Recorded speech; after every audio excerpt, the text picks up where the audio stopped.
natuurlijk zou je als regering moeten kiezen voor de gezondheid van de mens. Dat staat nu voorop. En het is heel moeilijk om te zeggen, je moet ook kiezen voor onderwijs. En natuurlijk zou je dan als regering een alternatief moeten zoeken hoe het onderwijs toch te brengen naar de kinderen toe. Omdat gezondheidszorg en onderwijs de belangrijkste pilaren zijn om je mens te ontwikkelen. Maar op dit moment staat de gezondheid van de mens bovenop. En daarvoor kiezen wij als land. En daar staan wij ook allemaal achter. Maar natuurlijk moeten we, als we kijken naar COVID-19, oftewel het coronavirus, moeten we wel als land wel gaan kijken van hoe de toekomst eruit zal zien. Omdat een virus niet, laat me zeggen, je kan hem niet vernietigen bij wijze van spreken. Hij blijft ergens voortbestaan. Toch? Het is net als AIDS.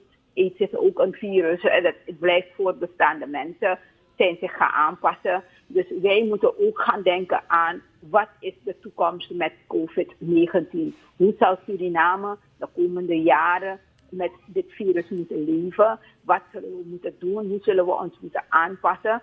Dus op een gegeven ogenblik moeten we langzaam maar zeker wel naar het punt komen om daarover een besluit te nemen. Hoe kijk je naar de voorstellen die op tafel gelegd zijn met betrekking tot onderwijsprogramma's die geïntroduceerd zullen worden om jongeren van bepaalde onderwijsniveaus tegemoet te komen? Dus op zich vind ik het niet een probleem. Ik vind het een goed voorstel. Maar er is ook een maar daarbij. En dat is wel wat ik mis. Kijk, Suriname bestaat niet alleen uit Paramaribo, maar uit verschillende districten. Wat ik mis is de analyse van die verschillende districten en hoe COVID-19 zich daar manifesteert. Bijvoorbeeld een district als Sipaliwini hebben we daar COVID-19 gevallen. En als we bijvoorbeeld geen COVID-19 gevallen daar hebben, kunnen wij met het feit dat wij geen mensen vervoeren naar de districten of naar het district Sipaliwini, gewoon het onderwijsproces daar zich laten voortzetten. Dus daarom zit ik te denken, omdat ik zeg, kijk, de minister zegt ze wil het met televisies doen en ze wil de televisiestations vragen om niet te werken. Maar we weten ook dat niet in alle delen van Suriname je eigenlijk echt alle tv-zenders kunt vangen. Zelfs STVS is soms heel moeilijk. En we weten vanwege die hele digitale wereld, toch, de mensen moesten digitale televisies aanschaffen op een gegeven ogenblik, weten we niet, en ik zeg dat we dat moeten onderzoeken, of in elk huishouden dat wel aanwezig is. Toch? Dus als het niet aanwezig is, dan moeten we wel naar alternatieven zoeken. En daarom vind ik dat er toch een analyse gemaakt moet worden van de verre districten. En dan moeten we kijken als er geen COVID-19 gevallen daar zijn. En we weten dat bijvoorbeeld het digitaal onderwijs naar die districten brengen moeilijk is. Dat wij zeggen, oké, we zorgen ervoor dat die afbakening van het district komt. Niemand gaat naar het district. Iedereen die daar is blijft, maar het onderwijsproces zal daar voortgezet worden. En dan ga je rustig kijken naar alle districten, een analyse maken en op basis daarvan een besluit nemen. Zodat jij, wanneer je in Paramaribo komt, dan zeg ik, is een heel andere zaak. Daar is het virus aanwezig. De mensen in Paramaribo zijn vatbaar. Ze kunnen het makkelijk krijgen, omdat er heel veel een verkeer is en er heel veel manieren is om elkaar te benaderen.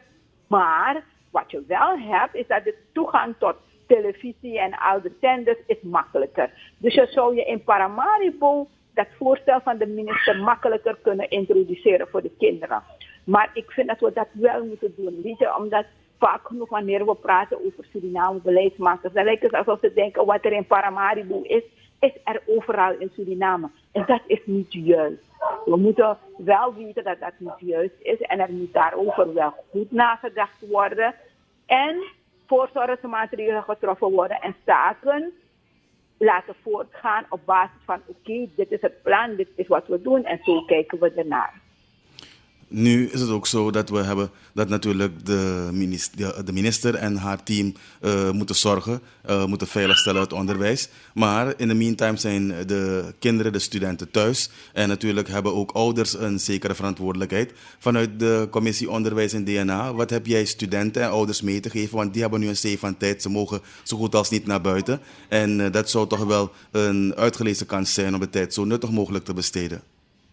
Dus kijk, sowieso blijven voor de ouders. Het is heel erg belangrijk dat ouders blijven werken met hun kinderen.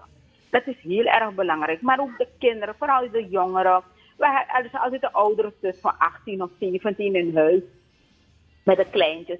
Ga bezig zijn met je broertjes en zusjes. Geef ze sommen, ze hebben hun boeken. Laten ze lezen. Dat is heel erg belangrijk. We moeten het lezen blijven stimuleren. Toch blijven praten van lees, pak een boek. Dat doe ik hier ook thuis met mijn zonen. Elke keer zeg ze, pak een boek. Weet je, bezig zijn, sommetjes te maken. Een beetje focussen op, ga wat toetswerkjes maken, want je bent in de 6e klas. Dus je bent constant met ze bezig en dat is ook wat de ouders moeten doen. Er is ook daarbij één maar. Kijk, we hebben ook te doen met ouders die meerdere banen hebben. En dat stopt niet. En vooral nu niet. Toch, dat vele ouders 3, 4 banen hebben. En dan zitten met het feit dat met die 8 uur tijd dat ze thuis moeten zijn. Ze in dat tijdbestek tussen 7 uur 's morgens en 8 uur 's avonds alles willen doen om iets extra's te verdienen. Dus daarmee moeten we ook rekening houden. Dus die ouders die meerdere banen hebben, daarop doe ik beroep op hun iets oudere kinderen om met hun broertjes en zusjes bezig te zijn.